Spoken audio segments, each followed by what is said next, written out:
안녕하세요. 보이스 한자입니다. 자, 3일차 강의를 시작하도록 하겠습니다. 자, 첫 번째 글자를 볼까요? 자, 이 글자는요, 살필 안자고요. 살피다라고 하는 것은 두루두루 자세히 보는 것을 살피다라고 하는 거예요. 자, 어떤 의미냐면 안자라고 하는 것은 이 편안할 안자에서 온 거고요. 왜 편안한 안자냐면 집에 여자가 있으니 편안하다라고 본 건데요. 사실 여자가 집에 있어서 편안한 건 아니죠. 그 여자가 손으로 구석구석 살피기 때문에 편안한 거예요. 그런 의미의 살필 안자고요. 또 다른 의미로는요. 내 가족이 편안한 생활을 하기 위해서는요. 내가 손에 무기를 들고요. 내 집 주변을 살펴야 된다는 뜻이에요. 요즘에 범죄가 굉장히 많죠. 그러니까 내 가족의 편안함을 지켜주기 위해서는 내가 손에 무기를 들고 주변을 두루두루 살펴야 된다는 의미도 되는 거예요. 그런 의미의 살필 안자고요. 자, 다음 글자를 볼까요? 자, 이 글자는요. 늦을 안자예요. 자, 위에 있는 글자는 해 일자라고 보시면 되겠고요. 그 다음에 밑에 있는 글자는 편안할 안자죠. 안이라는 음은 여기에서 온 거고요.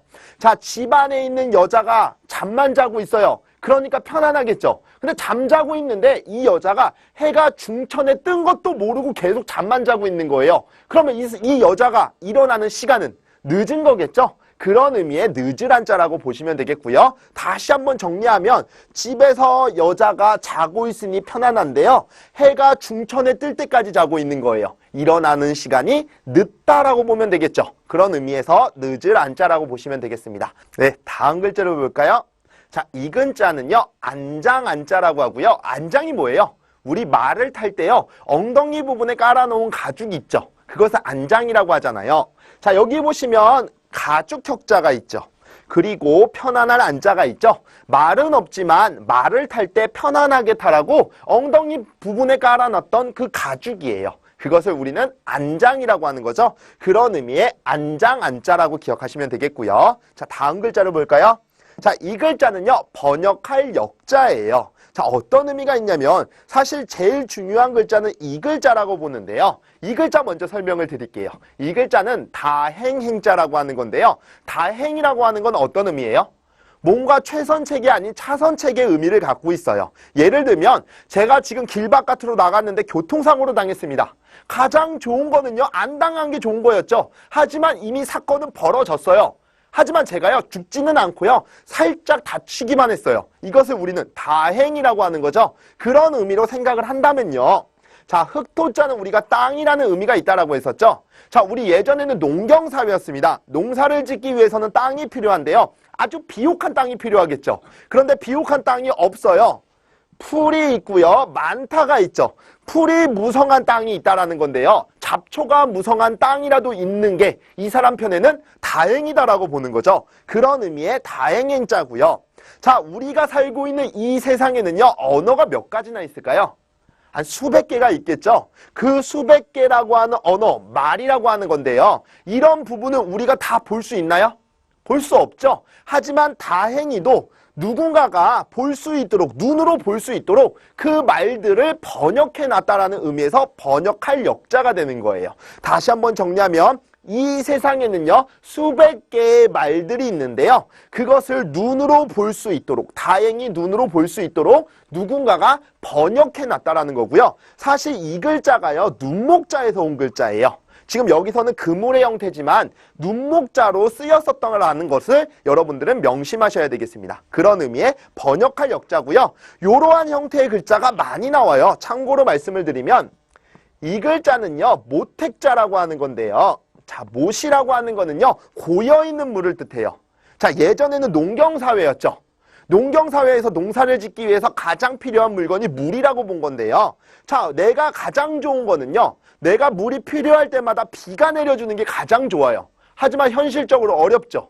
그렇다고 포기하고 절망할 필요가 없어요. 왜냐하면 다행히도 그물처럼 묶여있는 물이 있더라 이거예요. 흐르는 물이 아니라 고여있는, 묶여있는 물이 있어요. 그것을 우리는 못이라고 하는 거죠. 그런 의미의 모택자가 있고요. 하나만 더 말씀드리면 자, 이 글자는요. 가릴 택자라고 해서 택일할 때 쓰이는 글자인데요. 자, 우리 위조지폐를 가려내는 그 모습을 연상하시면 돼요.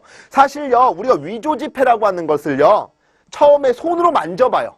만져보는데 이게 위조인지 아닌지 모른단 말이에요. 그럴 때는요, 우리가 어떻게 해요? 다행히도 눈으로 이렇게 비춰보면요, 세종대왕이 보이면 이건 진짜죠. 이렇게 해서 가릴 수 있다라는 의미에서 가릴 택자라고 기억하시면 돼요. 다시 한번 정리하면 위조지폐라고 하는 것을요, 손으로 만졌을 때 구분이 잘 안 된다면 눈으로 보면 된다는 얘기예요. 다행히도 우리는 눈으로 그것을 가려낼 수 있다라는 의미에서 가릴 택자가 된다는 거죠. 그렇게 기억을 하시면 되겠고요. 자, 그러면 이 택자라고 하는 것들, 지금 우리가 네 번째 배운 글자는 사실 여러 형태가 있지만 시험에 잘 나오는 것들이 이 번역할 역자와 다음번에 배울 글자들이 자주 나오는 글자라고 보시면 되겠는데요. 바로 볼게요. 자, 이 글자는요, 풀석자라고 하는 건데요. 해석할 때 쓰이는 글자고요. 자, 이번에는 이 글자를 눈으로 보지 않고요, 그물로 볼게요. 그물이라고 하는 거 우리 잘못 쓰게 되면 엉키고 꼬여 있죠. 그런데 이게 안 엉키고 안 꼬여 있는 게 가장 좋은 거지만 이미 꼬여 버렸어요. 그렇다고 이걸 버릴 수는 없는 거죠. 왜냐하면 다행히도 사람들은 어디서부터 꼬였는지를 분별해낼 수가 있어요. 우리 항상 주머니에 이어폰 줄 가지고 다니면서 보면 여러 갈래로 막 꼬여 있죠. 하지만 그렇다고 우리가 버리진 않잖아요. 왜 그러냐면 다행히도 사람들은 어디서부터 꼬였고 엉켰는지를 분별해낼 수 있기 때문에 그 매듭을 풀 수 있다라는 의미에서 만들어진 거라고 보시면 돼요. 그런 의미의 풀석자고요. 자, 다음 글자를 볼까요? 자, 이 글자는요, 가를 석자라고 하는 건데요. 가르다라는 게 뭐예요? 반으로 쪼개는 걸 가르다라고 하죠. 쉽게 연상하시면 돼요. 도끼가 있고요, 나무가 있죠. 도끼를 들고요, 나무를 내리쳐요. 그럼 반으로 쪼개지죠. 이것을 우리는 가르다라고 하는 거고요. 그런 의미의 가를 석자라고 기억하시면 되겠습니다. 자, 다음을 볼까요? 자, 이 글자는요, 꺾을 절자예요. 꺾다라는 게 뭐예요? 부러뜨리는 걸 꺾는다라고 하거든요. 자, 우리 나뭇가지를 꺾는다. 그게 결국엔 부러뜨리는 거잖아요. 자, 여기 보시면 도끼가 있죠. 그리고 손이 있죠. 손에 도끼를 들고요, 나뭇가지를 쳐요. 쳐서 부러뜨리는 걸 우리는 뭐라고 해요? 꺾는다라고 하죠. 그런 의미의 꺾을 절자고요. 사실 위에서 배웠던 우리 가를 석자랑 굉장히 유사하게 생겼죠. 이런 글자들이 시험에 잘 나옵니다. 여러분들 구분을 잘 하셔야 되겠죠. 나무가 있으니까 쪼개서 가르는 거고요. 손에 도끼를 들고 나뭇가지를 치는 거니까 나무가 꺾이는 겁니다. 그런 의미의 꺾을 절자라고 기억하시면 되겠고요. 자, 다음 글자를 볼까요? 자, 이 글자는요, 맹세할 서자라고 해서요, 서약할 때 쓰이는 글자예요. 그럼 맹세하다가 뭘까요? 맹세하는 거는요, 내가 어떤 일을 목표로 해서 실천하겠다라고 약속하는 것을 맹세하다라고 하는 거예요. 자, 그러면 이 글자 우리가 배웠죠?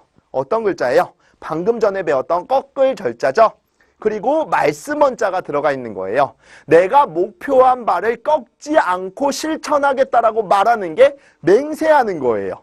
또 다른 의미로 본다면, 자, 여기 우리 손이었죠. 그리고 이것을요, 도끼로 보지 말고 우리가 숨은 뜻, 작다로 보면 손에서 가장 작은 손이 뭐예요? 새끼손가락이죠. 새끼손가락을 마주 걸어서 꺾어요. 꺾어서 말을 하는 겁니다. 너만 사랑할게. 사랑을 맹세한 거라고 볼 수 있겠죠. 그런 의미의 맹세할 서자라고 기억을 하셔도 되겠네요.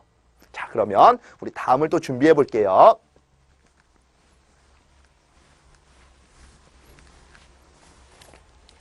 네, 이 글자는요, 갈서자예요. 누구가 돌아가셨다라고 할 때 서거라고 하죠. 그때 쓰이는 글자고요. 여기에 갈거자가 쓰이면 서거가 되는 건데 저 세상으로 갔다라는 의미가 되는 거고요. 또 방금 전에 배웠던 글자 있죠? 꺾을 절자, 그리고 가다가 있죠. 사람이 어딘가를 가면요, 다시 원점으로 돌아와야 돼요. 근데 이 사람은 가긴 갔는데 원점으로 돌아오질 못하고 그냥 꺾지 못하고 쭉 가버린 거예요. 이승을 떠나서 저승으로 가버린 거죠. 그런 의미의 갈서자라고 기억하시면 되겠습니다. 그래서 언제 사용한다고요? 서거, 이 세상을 떠날 때 사용하는 겁니다. 자, 다음을 볼게요. 자, 이 글자는요, 누를 앞자예요. 쉽게 연상을 하시면 이 글자를 이미지로 기억하시면 되겠습니다. 자, 제가 뭘 그린 것 같아요? 앞정을 그린 거죠. 얼추 비슷하게 생겼죠? 그것을 손가락으로 꾹꾹 뭐 하는 거예요? 누르는 거죠. 그런 의미의 누를 앞자라고 기억하시면 되겠고요. 자, 다음을 볼까요? 자, 이 글자는요, 누를 억자라고 하고요. 억압할 때 쓰이는 글자예요. 자, 여기 있는 글자가 포인트인데요. 이 글자는 높을 앙자라고 하는 거예요. 자, 여기에 있는 글자는요, 윗상자에서 온 글자예요. 이런 부분들이 누락이 된 거고요. 자, 여기 보시면 우리 벼슬이라고 배운 부수 글자가 있죠. 윗벼슬이에요. 윗벼슬은 어떤 사람이에요? 높은 사람이겠죠. 그런 의미에서 이 글자는 높을 앙자가 된 거고요. 높은 사람들의 특징은 아랫사람들이 자기 자리로 치고 올라오는 것을 경계하고 두려워합니다. 그러니까 밑에 사람들이 자기 자리로 치고 올라오는 것을 못하게 하려고 손으로 뭐예요? 억누르는 거예요. 그런 의미에서 누를 억자라고 기억하시면 되겠죠.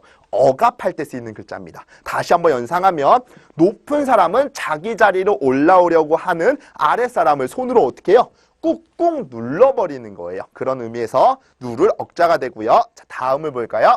자, 이 글자는요, 수레 여자라고 하는 거고요. 여기에서 수레라는 뜻이 온 거고요. 나머지에서 여라는 음이 왔어요. 나머지 글자는 뭐냐면 더블 여자라고 하는데요. 자, 이렇게 사용을 합니다. 자, 어떤 의미냐면 여기에 있는 거 우리가 사람으로 배웠던 거죠. 사람이 지금 절구통 앞에 모여있는, 절구가 깨진 모양이에요. 절구통 앞에 모여 있어요. 모여서 뭐 하겠어요? 일을 하겠죠. 떡방아를 찢는 거예요. 자, 그냥 가정을 하면 요 안에 있는 거, 이거를 특수한 공이라고 볼게요. 원래 우리 절구공이라고 하는 건 일직선인데 여기서는 여러분이 그냥 연상을 돕기 위해서 절구공이라고 볼게요. 그러면 한 사람은 어떻게 해요? 떡방아를 내려 찍죠. 그래서 뚫다가 있는 거고요. 여기 뚫다가 있는 거고요. 그럼 한 사람은 어떻게 해요? 떡을 다시 모아주겠죠. 그래서 모으다가 있다라고 보시면 돼요. 한 사람을 뚫듯이 내려 찍고 한 사람은 떡이 퍼졌으니 모으고 이렇게 같이 일하는 걸 우리는 뭐라고 해요? 더불어 일한다라고 하잖아요. 그런 의미에서 더불 여자고요. 여기에서 음이 온 거라고 기억하시면 되겠습니다. 그럼 어떤 의미냐면 수레라고 하는 건 무겁죠. 나 혼자 가지고 갈 수 없죠. 그래서 더불어 들고 간다라는 의미에서 온 글자예요. 그런 의미의 수레 여자고요. 언제 사용하냐고요? 상여라고 할 때 쓰이는 글자인데 상여가 뭐예요? 우리 지방에서 장례를 치를 때 꽃가마라고 하는 거 있죠? 그거예요. 꽃가마. 여럿이서 들고 가는 거. 그러니까 수레라고 하는 건 혼자 가져갈 수 없으니 더불어 가지고 간다라고 연상하시면 수레 여자가 된다라고 볼 수 있겠죠. 이렇게 기억을 하시면 되겠고요. 자, 지금 여러분들 눈으로는 잘 따라오고 있으리라 생각이 되는데요. 단순히 눈으로만 하시는 게 아니고요. 제가 지금 속도를 좀 내고 있지만 여러분들은 계속 입으로 따라 읽으셔야 됩니다. 지금 요즘에 나오는 시험의 경향은요. 내가 쓰기보다는 우선은 내가 그 글자를 읽을 수 있는 게 더 중요해요. 읽을 수 있으려면 계속 여러분이 입으로 소리를 내시는 방법밖에는 없습니다. 자주 읽어보셔야 돼요. 자, 다음을 볼까요? 자, 이 글자는요. 기릴 예자라고 하는 건데요. 기리다라고 하는 거는요. 그 사람의 뜻이나 업적을 추대해서 높이는 걸 기리다라고 하거든요. 자, 위에서는 우리가 배운 글자죠. 더블 여자고요. 자, 밑에는요. 말씀 원자죠. 여러 사람들이 더불어서 그 사람의 뜻이나 그 사람의 업적을 말로써 높이고 있어요. 그게 바로 그 사람을 기리는 거라고 볼 수 있는 거죠. 명예할 때 쓰이는 글자예요. 자, 다음을 볼게요. 자, 이 글자는요. 말씀 사자라고 하는 거고요. 어떤 의미가 있냐면 자, 옛날에 울타리라고 하는 게 있다라고 했었죠. 근데 울타리가 하나가 무너졌어요. 한쪽이. 그래서 어떻게 했어요? 사람들을 불러 모았겠죠. 사람이 있고 모으다가 있죠. 사람들을 불러 모아놓고 보수 공사를 하도록 시켰어요. 그러니까 이 사람들이 모았으니까 이 울타리를 보수하려면 견적을 내보겠죠. 견적을 냈더니 한 1,000만 원이 나온 거예요. 그럼 그 사실을 주인한테 알려줘야 되겠죠. 주인한테 그래서 말을 하는 겁니다. 그런 의미의 말씀사자라고 기억하시면 되겠죠. 자, 다음 글자로 볼까요? 자, 이 글자는요. 먹일 사자고요. 사육할 때 쓰이는 글자인데요. 연장선이라고 본다면 울타리 한쪽이 무너져서 사람들을 불러 모아서 일을 시킨다라고 했었죠. 그럼 이 사람들 일 시키는데 그냥 일만 시킬 수는 없겠죠. 먹을 것이 있으니 이 사람들 뭐 하면서 시켜야 돼요? 먹여주면서 일을 시켜야 된다라고 본 거예요. 그렇게 기억을 하시면 되겠네요. 자, 다음을 볼까요? 자, 이 글자는요. 무덤 분자예요. 자, 이 무덤은 누구의 무덤이냐면 왕의 무덤이라고 연상하시면 되겠습니다. 자, 여기 보시면 많다, 많다, 재물이 있죠. 왕은요, 자기가 살아생전에 사용했던 많은 장신구들 죽을 때 어떻게 해요? 땅에다가 같이 묻죠.